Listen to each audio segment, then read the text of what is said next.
नमस्कार श्रोते हो, रेडिओ जयंतच्या आनंदी कट्ट्यावर मी अनुराधा आपण सर्वांचं मनपूर्वक स्वागत करते. श्रोते हो, आजच्या आनंदी कट्ट्यावर एक बोधकथा. एक राजा होता.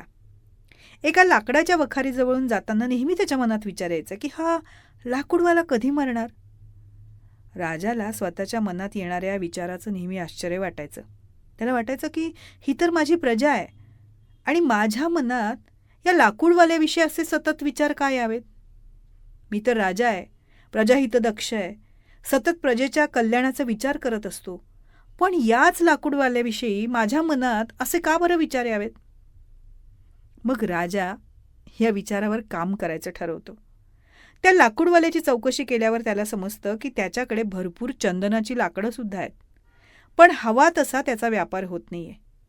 त्यामुळे लाकूडवाला सतत असा विचार करत असतो की या राज्याचा राजा मेला की त्याच्या अंत्यसंस्कारासाठी चंदनाची लाकडं लागतील आणि मग आपला भरपूर व्यापार होईल. म्हणून तो राजाच्या मरणाचं चिंतन करायचा. हे सगळं राजाला समजल्यावर त्यानं चंदनाचा एक महाल बांधायचं ठरवलं आणि त्याच लाकूडवाल्याकडून चंदनाची लाकडं मागवली. लाकूडवाल्याला खूप आनंद झाला. त्या क्षणी त्याच्या मनातले विचार बदलले आणि तो राजाच्या दीर्घ आयुष्याबद्दल आणि दयाळूपणाबद्दल विचार करायला लागला.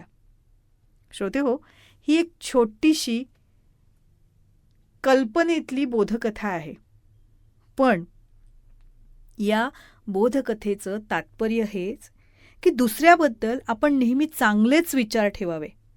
कर भला सो हो भला. दुसऱ्याला सुगंध दिला तरच आपलं आयुष्य आपोआप सुगंधित होतं. आणि हेच तर कर्माचं गणित आहे, कर्मा रिटर्न्स आपण म्हणतो की नाही.